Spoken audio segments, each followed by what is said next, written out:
We see it all the time. These kids come from college, and they are great players in college, and they just can't catch up to the speed of the game. You could see early, little off, not accurate. The game was moving a little quick. Then the game started to slow down for him, and he started operating a lot, making some of the same throws that he made in Colorado that we don't see young football players make. He's a good football player, all right, who didn't handle the draft process. He didn't get an A on that, okay? But back on the football field, as you can see, he's still a good football player.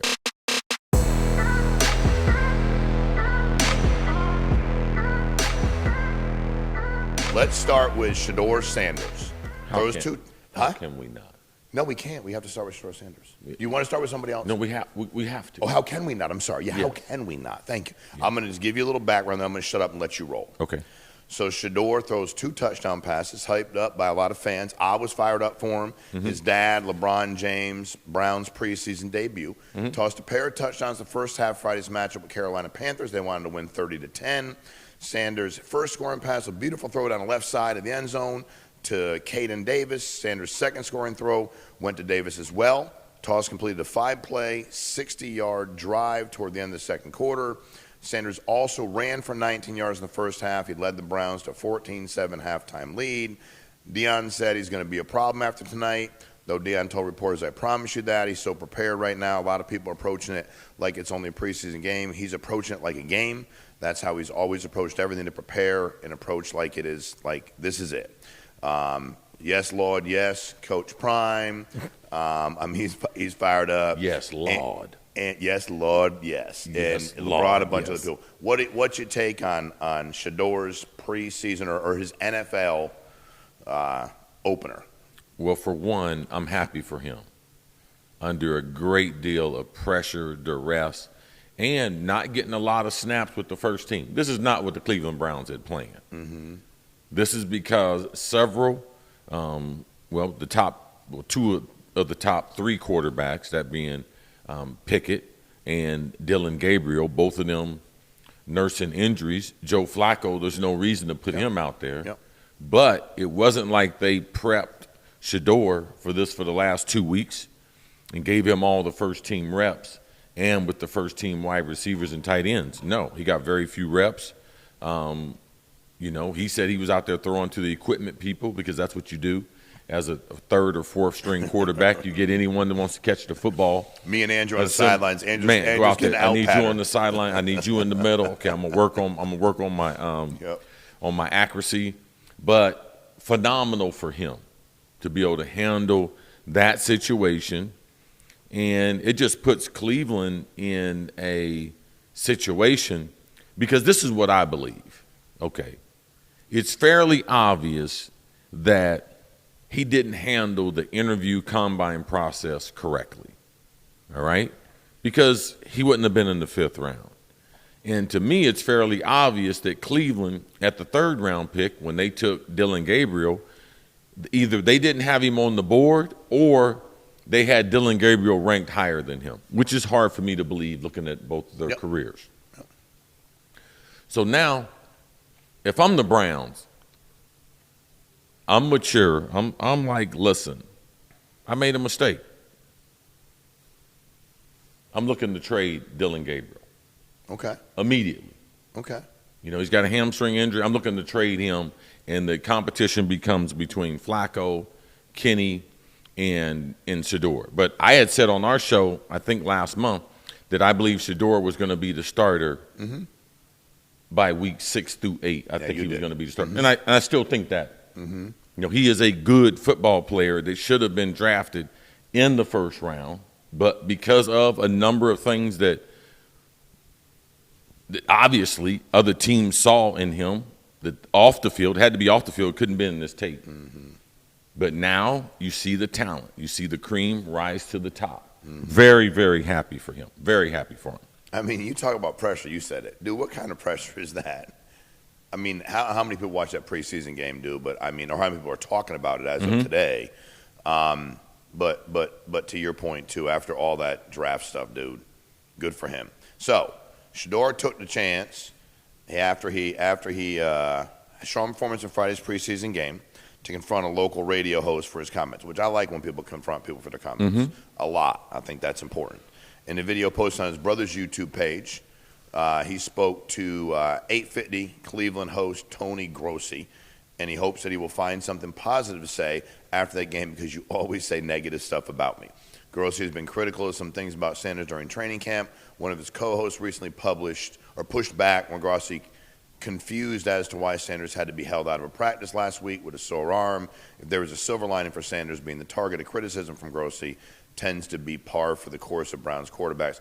Baker Mayfield walked out of 2019 press conference because he didn't like the way Grossi was asking a question. Is the scrutiny he continues to get fair? I mean, we get what happened, or allegedly what happened in the draft, and is it fair for him to call this dude out for being negative? Well, I think that when you're a journalist, you're on TV, you're writing, however you're delivering information, you should be fair in how you report it. And, to me, I might point out something where someone did, but ultimately I'm going to try to put a positive spin on it. Now, he feels like, and going back to Baker Mayfield, watch people's history. So Shedeur shouldn't take it personal. To me, if I come into a city and I know a guy had criticized the quarterback that was the number one pick in the whole draft, right, why should he be trying to praise me? And, that's what people do. That's what these columnists in these cities do. If the kids look on the recent history, you will see the same type of criticism. They don't change their stripes. So I think it's fair that you call him out, especially after a performance like that, to identify it. It's a grown man. He didn't upstage the guy. He asked him, what did I do to you? Correct. Yeah. And the guy didn't have an answer. So I think that, when you're a professional, you're not in college anymore. You control your image. And when people are saying things, you should be able to defend yourself. And I'm glad he approached it in a very professional manner. The way he spoke to him, the words that he used, the volume for which he used them. He just asked for an explanation. It was very good. Very, very good. Very, very savvy for a young professional player to be able to challenge someone who's a veteran in doing what they do, coming into a new environment like the Browns. If you're a journalist in a city like Cleveland and you cover the Browns, and you've had the track record you've had for however many years now, what can you talk about? Are you inclined to be more negative? And eventually, somebody's going to get it turned around as a quarterback. Correct. That would be my spin. Correct. And this is a great opportunity. We got 4 people, and our fallback is Joe Flacco. And I don't think that's a bad plan to have. But they did not expect Shedeur to be there in the 5th round. So now they went from, oh man, this room has been a deficit to the team the last 20 years to, wow, now we got options. We got 2 young quarterbacks that definitely have some trade value to them. They traded for Kenny, so the opportunity is still to be able to see him. The thing I told you was going to be the hardest thing was the reps. Now we got 2 games left. Gabriel hadn't played at all. Kenny hadn't played in this system, so he's going to be under the gun to try to play. And Shedeur's got the best tape out there in the system with very limited reps with the players. You put the number 1 offensive line in there. You put Jerry Jeudy and the other starters in there. But what he did was very, very impressive. The scramble to the left, that throw into the corner of the end zone, the touchdown pass on the dig route where a blitzer he was faced on his left. He immediately shifted over to the right, allowed the back to be able to pick up that, knew it was hot, and threw a nice low ball into the end zone the way they teach it, hard and low into the end zone where only the receiver can. He did some very, very impressive things. And the other thing was the stage wasn't too big for him. No. And we see it all the time. These kids come from college, and they are great players in college, and they just can't catch up to the speed of the game. You could see early, little off, not accurate. The game was moving a little quick, but then the game started to slow down for him, and he started operating a lot, making some of the same throws that he made in Colorado that we don't see young football players make. He's a good football player, all right, who didn't handle the draft process. He didn't get an A on that, okay?